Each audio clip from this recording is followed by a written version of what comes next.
इस वीडियो में सबका स्वागत है दोस्तों। ये वीडियो शुरू करने से पहले आपके एक फायदे की बात जरूर कहना चाहूंगा। इस वीडियो के डिस्क्रिप्शन में आप जाओगे तो आपको इस सब्जेक्ट का लिंक मिल जाएगा, जिसको आप क्लिक करोगे तो chapter by chapter, question by question सारे के सारे वीडियोस आपको मिल जाएंगे और दूसरे सब्जेक्ट के भी लिंक्स मिल जाएंगे, जिसमें chapter by chapter, question by question सारे वीडियोस मिल जाएंगे। और एक और आपको आइडिया देता हूं, मेरे चैनल को आप क्लिक करोगे तो मेरे चैनल के प्लेलिस्ट पे जाओगे तो आपको 20 के ऊपर सब्जेक्ट्स के लिंक मिलेंगे। बस आपको क्लिक करना है, जो सब्जेक्ट आपको के वीडियो चाहिए, बस आपको chapter by chapter, question by question सारे वीडियोस मिल जाएंगे। तो चैनल को जरूर सब्सक्राइब करो ताकि आपको हर रोज जो हम अपडेट करते वीडियोस वो मिलते रहें। तो हम शुरू करते हैं इस क्वेश्चन का वीडियो अभी। ठीक है, अभी आते हैं फीचर्स क्या है। ये डेलीगेशन ऑफ अथॉरिटी का मीनिंग और फीचर साथ में मैं ले रहा हूँ। असाइनिंग वर्क, डेलीगेशन में क्या होता है, काम असाइन होता है, सुपीरियर जूनियर को देता है, सुपीरियर से जूनियर को सबऑर्डिनेट बोलते हैं, उसको देता है। लेवल, सब लेवल पे डेलीगेशन करना पड़ता है और वो हायर अथॉरिटी से एरो हमेशा डाउनवर्ड फ्लो होता है। टॉप लेवल, मिडिल लेवल और लोअर लेवल, ठीक है ना, ये ऐसे ही फ्लो होगा। ऊपर क्या फ्लो होगा, रिस्पॉन्सिबिलिटी। सो याद रखो, authority always flows downwards, responsibility always flows upwards. Means, मेरी हैंडराइटिंग थोड़ी माउस की वजह से लिखा हुआ इसलिए इंटरनेशनल आ रही है, समझ लो। टॉप से मिडिल लेवल ऑथोरिटी जा रहा है, so authority flows downwards, authority flows downwards. ताकत नीचे की तरफ जा रहा है, जवाबदारी ऊपर की तरफ आ रहा है, रिस्पॉन्सिबिलिटी। आया समझ में? नेक्स्ट लेवल, सब जगह ट्रांसफर ऑफ अथॉरिटी, क्योंकि परचेज मैनेजर अपने ताकत में से कुछ ताकत देगा तो ही तो क्लर्क खरीद पाएगा, है ना। तो अपनी अथॉरिटी, सी अथॉरिटी दे रहा है, जवाबदारी नहीं। जवाबदारी खुद परचेज मैनेजर ही जवाबदार है। वो 1000 रुपए में भी कुछ फ्रॉड हुआ तो परचेज मैनेजर को पकड़ा जाएगा कि तूने क्यों चेक नहीं किया। अल्टीमेट जवाबदार परचेज मैनेजर ही है। याद रखो, only authority can be delegated. ऐसा भी हुआ है कि सपोजिटली अमेजन का एक डिलीवरी बॉय है। आज वो ऐसे, उसको आलस आ रहा है, वो फ्रेंड को बोलता है जा पैकेट दे कर आ। उसका फ्रेंड पैकेट लेके भाग जाता है, ठीक है। तो जवाबदार कौन है? अमेजन का ही डिलीवरी बॉय जवाबदार होगा ना। उसका फ्रेंड को उसने जो डेलीगेट किया था वो तो डेलीगेट हो ही नहीं सकता, क्योंकि वो ऑर्गेनाइजेशन स्ट्रक्चर में था ही नहीं, फ्रेंड बाहर का आदमी था। सो इसका मतलब है कि विद इन दी ऑर्गेनाइजेशन सिर्फ ताकत डेलीगेट किया जा सकता है।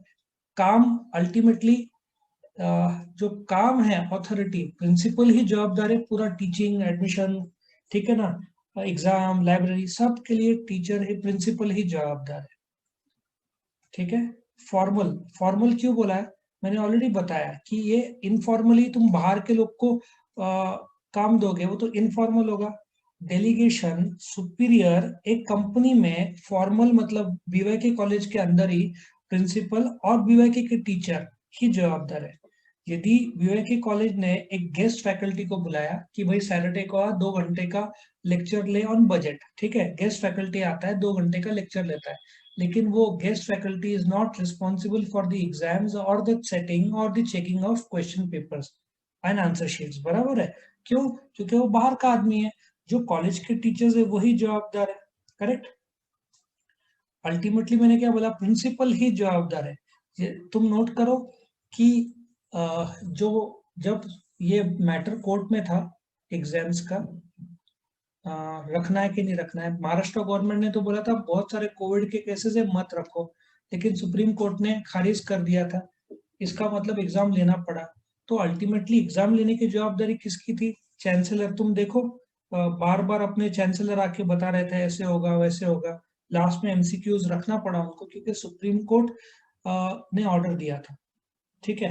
और कुछ बीच में ऑनलाइन में गड़बड़ी भी हुआ था, कुछ पेपर सबमिट नहीं हो रहा था, क्योंकि पहली बार है ना। यूनिवर्सिटी ऑफ पुणे भी पूरा कोशिश किया, काफी सक्सेसफुल किया, लेकिन कुछ जगह पे हो जाता है पहली बार अटेम्प्ट करते तो। फिर उसको वापस एग्जामिनेशन रखा और काफी कठिनाई हुआ, लेकिन कंडक्ट हुआ। रूटीन वर्क देखो, let us take the example of Mukesh Ambani. Mukesh Ambani is the director of Reliance, बराबर है, मुकेश अंबानी। माउस से लिख रहा हूँ। नाउ टेल मी, सपोजिटली एक उन्होंने एक टॉय कंपनी को खरीदा है। कौन सा है बताता हूँ।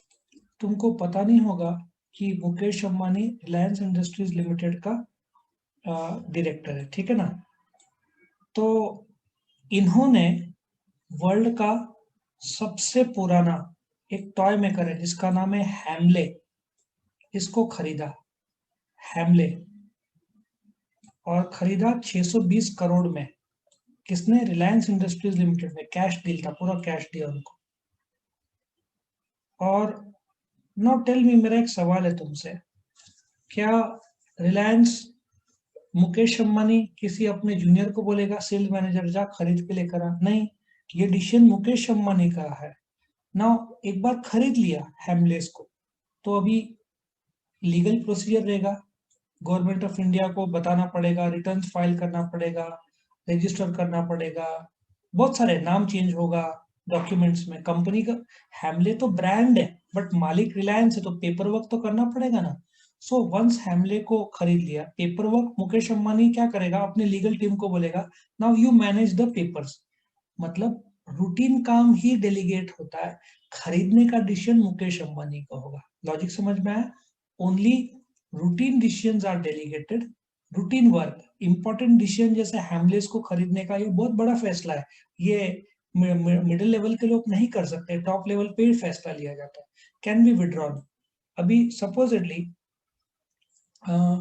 तुमको एक और एग्जांपल देते हैं कि जैसे कि एक टीचर ठीक से नहीं सिखा रहे, टीचर को ताकत दिया, ठीक है, तो टीचर को बदल दिया प्रिंसिपल ने, या टीचर को बोला तुम मत सिखाओ, कोई और सिखाओ।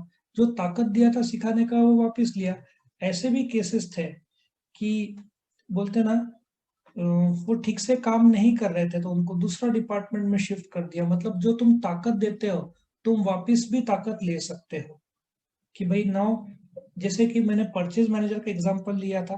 परचेज मैनेजर अपने जूनियर को बोलता है तू 1,000 रुपए तक खरीद सकता है, लेकिन परचेज मैनेजर देखता है कि कुछ फ्रॉड हो रहा है, तो वो लिखित में परचेज मैनेजर क्लर्क को बोलता है कि तेरे को ट्रांसफर कर दिया गया है, तू अभी परचेज डिपार्टमेंट में है, या ट्रांसफर नहीं किया है, तू अभी परचेज सिर्फ 100 रुपए के अंदर के खरीदी दिखेगा। 1,000 रुपए का तेरा टारगेट, मैंने, तू ए है, मैंने बी को दे दिया है।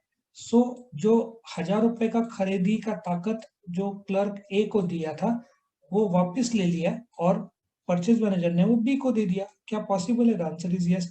तुम ताकत का कभी भी विड्रॉ कर सकते हो। सो डेलीगेशन में आ, 3 चीजें हैं। तुम जवाबदारी दे रहे हो, तुम ताकत दे रहे हो, और अकाउंटेबिलिटी। अकाउंटेबिलिटी मतलब भाई तू जाके इम्प्लीमेंट कर नया प्रोडक्ट, लेकिन प्रॉब्लम आया तो तुझे आंसर भी करना पड़ेगा, ठीक है ना। कि कुछ गड़बड़ी हुआ तो आ, तू आंसरेबल भी है, ठीक है ना। सो आई होप तुमको समझ में आया ये features, what is delegation and features, ये था साथ में। वीडियो पसंद आया तो लाइक कीजिए, अपने फ्रेंड्स के साथ शेयर कीजिए, उनका भी फायदा हो, और चैनल को सब्सक्राइब कीजिए। Thank you.